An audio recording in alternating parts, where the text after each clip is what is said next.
Good evening and welcome to Hello It's Us, Perspectives on Inclusion. This program is dedicated to educating the general public about issues that are important to people with disabilities, and we believe that you as the viewers will recognize that those same issues are important to everyone because people with disabilities are a part of the general public.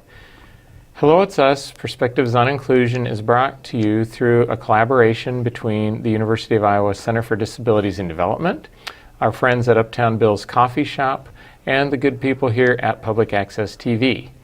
My name is Mike Hoenig. I work at the University of Iowa Center for Disabilities and Development, and I serve as one of the co-hosts. And Keith, the birthday guy. I'm Keith Ruff. I am retired from independent living, but I also advocate for disability issues, and I'm writing a book.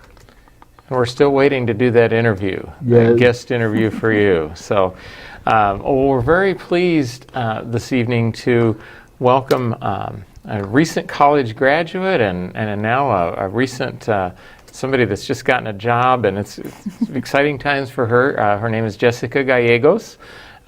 She is going to we're going to be spending some time actually over the next two shows talking about diversity, cultural competence, cultural exchanges, so forth. So it's going to be a real fun time. So Jessica, welcome to Hello It's Us. Thank you for having me today. I'm really glad to be here with you guys and talk about this topic.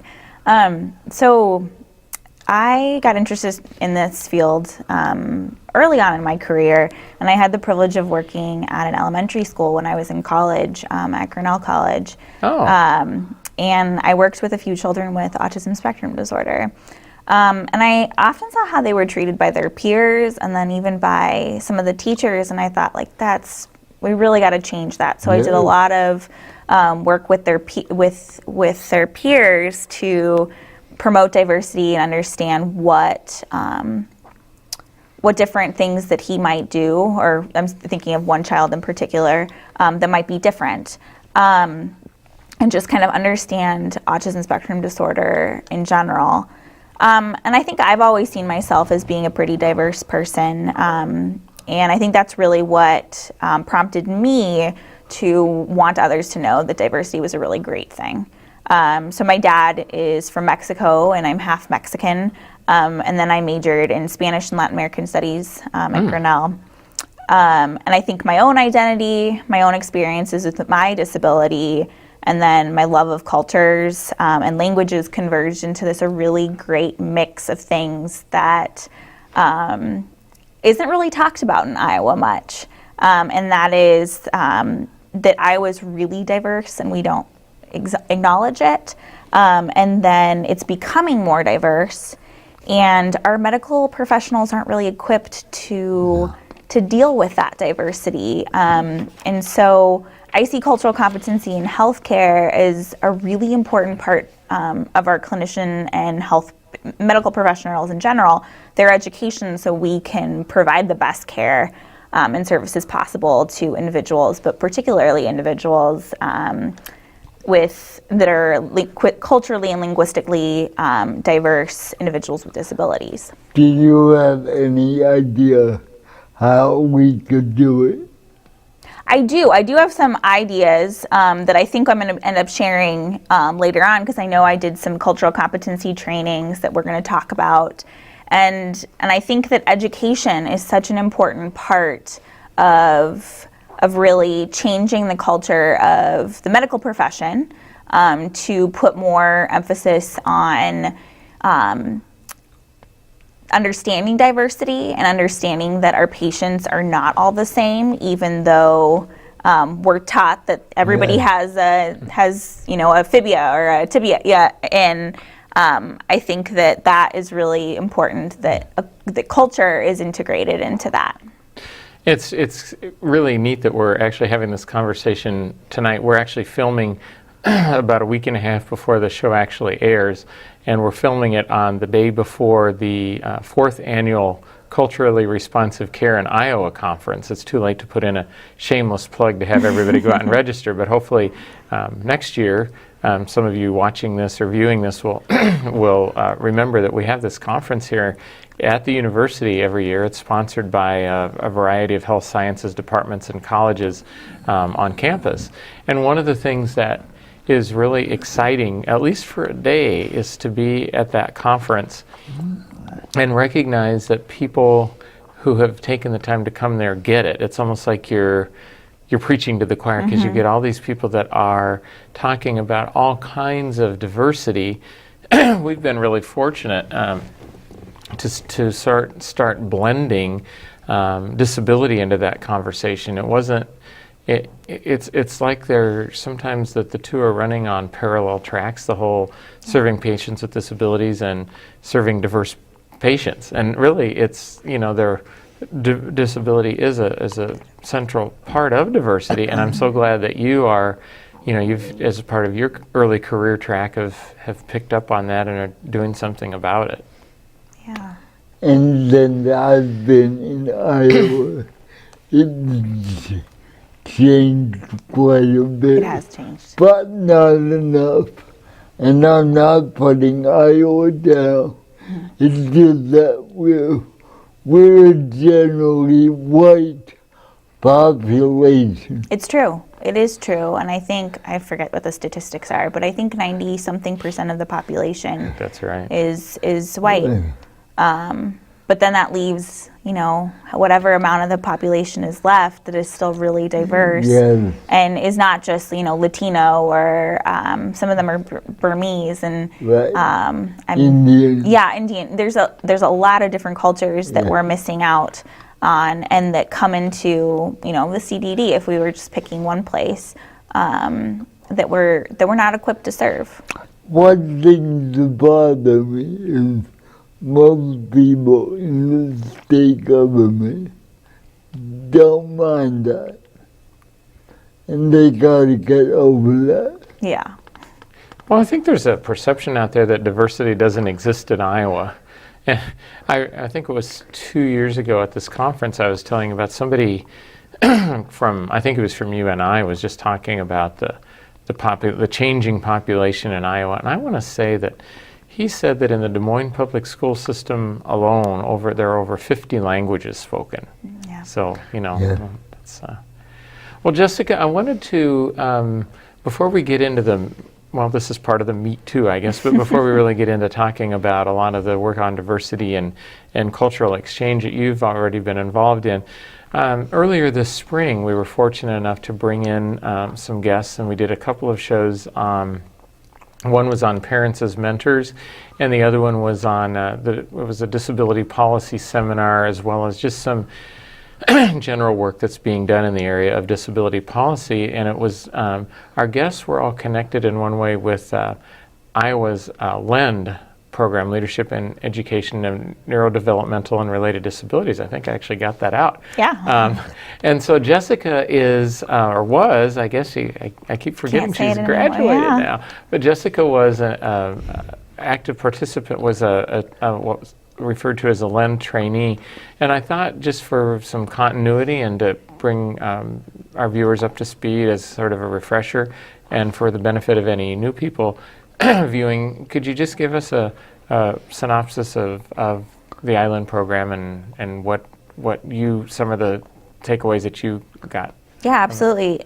So LEND is this amazing program that I think every medical professional or every professional that goes into medicine should do, where professionals from different disciplines come together and learn about neurodevelopmental related disabilities, and that ultimately means things like cerebral palsy or autism spectrum disorder, those sorts of things that we might diagnose at the Center for Disabilities and Development. And we also learn about family-centered care, and particularly how policy at the local, state, and then federal level influence healthcare and the lives of individuals with different disabilities. So that's kind of what we really got to learn about. We were really fortunate to be in DC when the first round of the American Health Care Act was being, or they thought they were going to start voting on it, and they ended up not.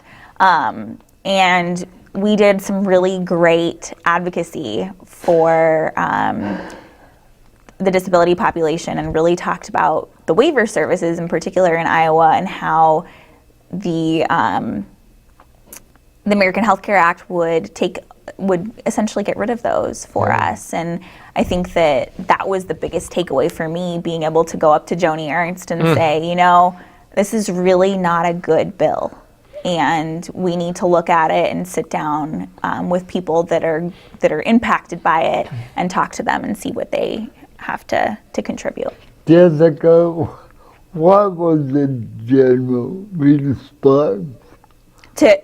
So, for example, when we talked to Joni Ernst, she actually, we connected a lot of stuff to her work with veterans with disabilities, and she really took to heart what we were saying, and really, I think we got to her. I think she really heard us. And she was very nice to us, whether or not that was just how she portrays herself all the time, or because every politician's really good at that. But I think she did hear us. And I think that because we made that connection, and I think that's really important in advocacy, because we made the connection between what her interests were in politics to what we were really interested in and really thought was important for people with disabilities, that she, in general, not just those that are veterans, she really took to heart what we were saying and understood that it would really impact individuals with disabilities, particularly in Iowa. Was anyone else from Iowa contacted? So we did talk to Chuck Grassley. We did talk to Dave Loebsack. We didn't get to talk to Chuck Grassley directly, and Dave Loebsack, it was like preaching to the choir. Oh, yeah. He already knew everything that we had to say. Still good to make those connections, though. Yeah, absolutely.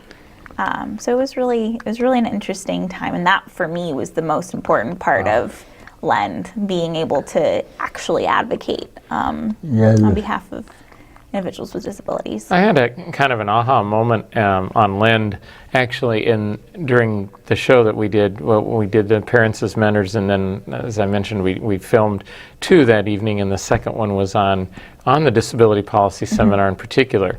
And so we had a couple of trainees who came and talked about the seminar, and then the mom, who was the guest during our first taping, who was part of the Parents as Mentors program, talked about how that policy advocacy not only affected her life and her family's life, but the lives of many other of her friends and colleagues and family members that had disabilities. So it was just kind of neat to see how that all fit together, that this isn't just about you going off to learn something somewhere. It's about then applying it to real families and, real lives. And real people. Exactly. So talk to us. We've kind of talked about diversity, and we've talked. I think I mentioned at the beginning that we were going to focus some on cultural competence, and I've heard that term a lot, especially recently. I'm not sure that I'm real clear on. Well, I mean, I have a general idea globally, but just in terms of. How do you define it? And then I guess as a follow-up question, how do we, in general, how can we at least begin to start self-assessing whether we're providing culturally competent services, or at least approaching that? Okay. Well, cultural competency, or cultural competence, particularly in healthcare, is defined as the ability of healthcare practitioners and then organizations, so it's not just the medical professionals themselves, to effectively deliver healthcare services that meet the social, cultural, and linguistic needs of their patients. Okay. So it's mixing all those together. So really seeing the patient not just as what issues they come in with, but that their culture is part of them and where they come from socially is part of them. And then also the language that they speak. So a culturally competent healthcare system can really improve the health outcomes of many individuals, particularly the diverse individuals that come into a clinic. And what you said about what do we do about it? How do we become more culturally competent? I think education on the individuals that we do serve is a really important thing. So if we have patients that are, for example, Latino, or specifically from Mexico, understanding what is important for them culturally, or that they might need a Spanish interpreter, or they might not, is something very important for clinicians to understand, and then the organization as a whole to understand. So that's the tip of the iceberg. But I think that also understanding where we come from culturally and the cultural, understanding that at face value and understanding what we bring to the table is really important too, because our culture interacts with their culture, and that can either be really great or it can cause problems, because we see it's our perspective on life, and that's their perspective on life, and so we have to be cognizant of the fact that changes the way we see the world. That kind of reminds me, Jessica, of my early days in Iowa, when I went to a doctor with one of my assistants. They would usually talk to the assistant instead of me, and it's getting better. And I think my program is helping. We're trying. With that. Because that can be very distressing if you're highly intellectual anyway.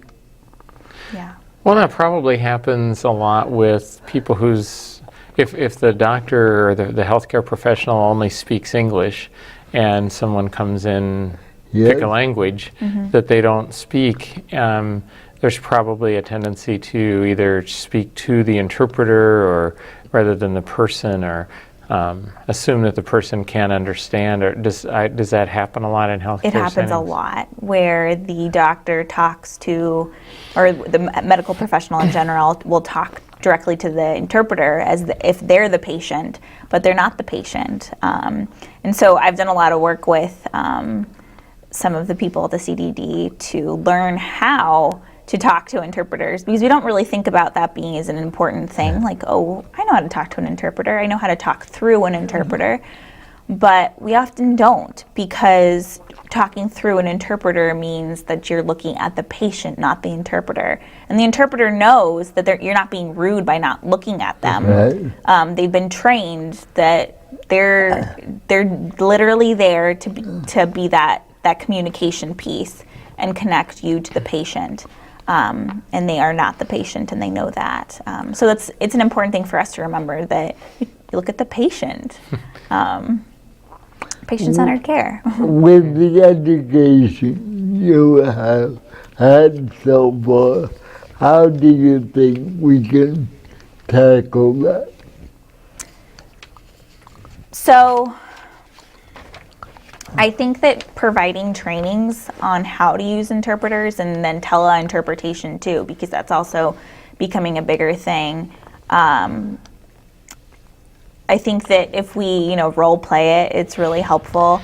But I think also understanding it, if you were the patient, if the doctor was the patient or the medical professional was the patient, would they want them to be, the person that's not being talked to, or would they want to be the center of their care?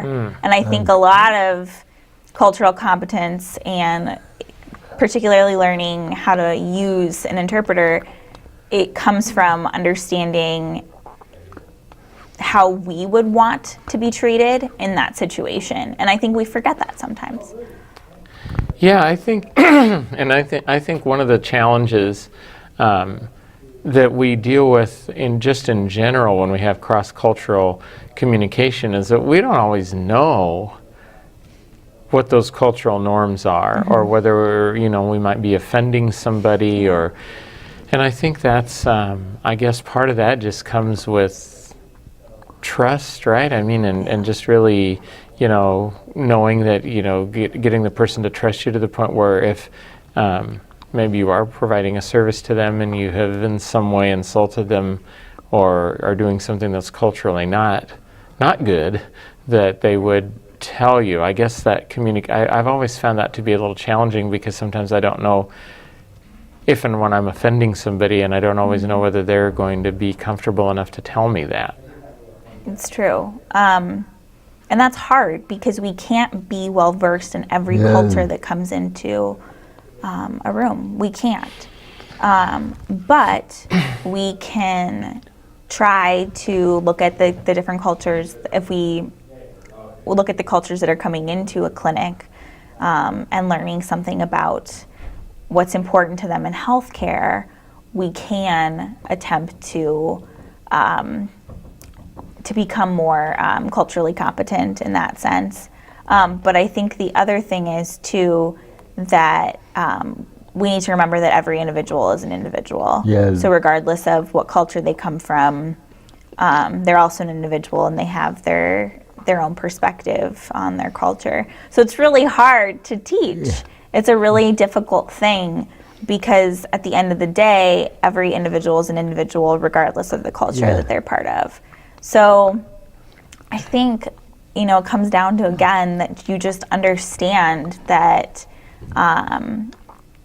every individual is an individual, and that we have to look at that in healthcare in general before we, start teaching about different cultures and get people to understand, more about that. Which I think is what you're doing, and you're doing a really great job of that with your med students, aren't you? Well, I hope so. And I think one of the things that's been fun, though, is that just recently we've started identifying some folks from different cultures, because we have two young men now who come from Uganda, and so not only do they have the whole disability and the, how do you deal with not being able to understand the speech, but there's the whole attitudinal shift that they've experienced from coming from Uganda to the United States. And so it's been really cool for them to, as they've gotten more involved with it, talking with the students about what that's been like for them. So that's been, but we have a long way to go. We've recognized that within our medical student training that it's not just medical. We work with nursing students and a number of health sciences programs, but we realize that we need to really work harder on identifying people representing different cultures to become part of that.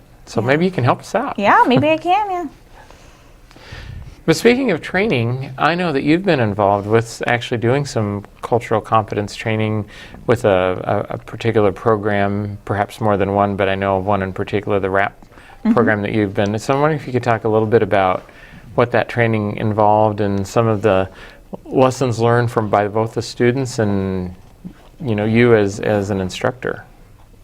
Yeah, so with the Regional Autism Assistant Program, or RAP, and then some of the LEND trainees, I did, a series of four, trying to remember now, cultural competency trainings. And at first, I was going to follow this model that had been created in Massachusetts, and they had all these trainings laid out, and I thought, oh, these are great.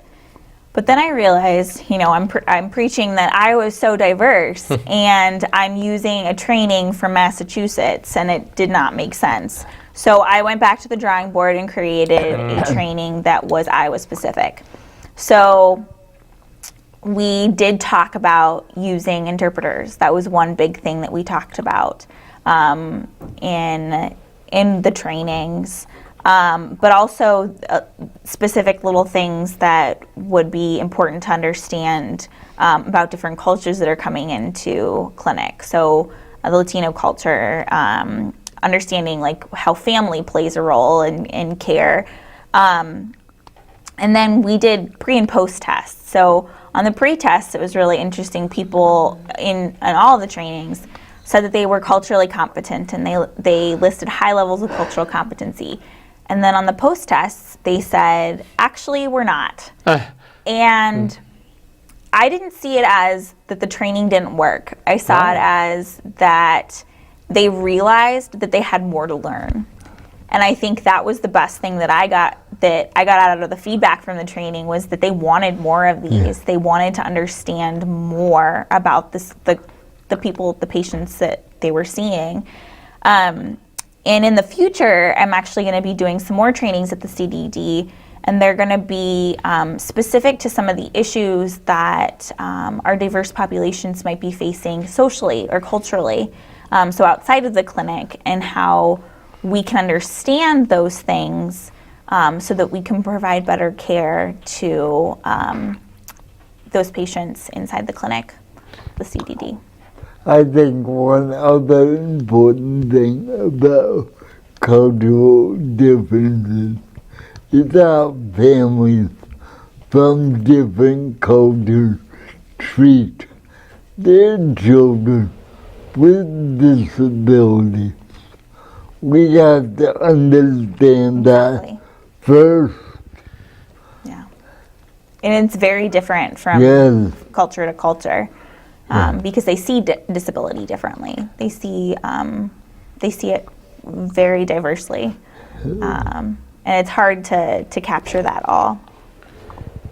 And educating ourselves, but I think I completely agree with you that recognizing afterward that they really didn't have the level of competency that they thought they did, because hopefully that will get them encouraged to go out and learn some more and really get target this as a learning opportunity. And it allows a space for the CDD or the hospital in general to provide those experiences for people.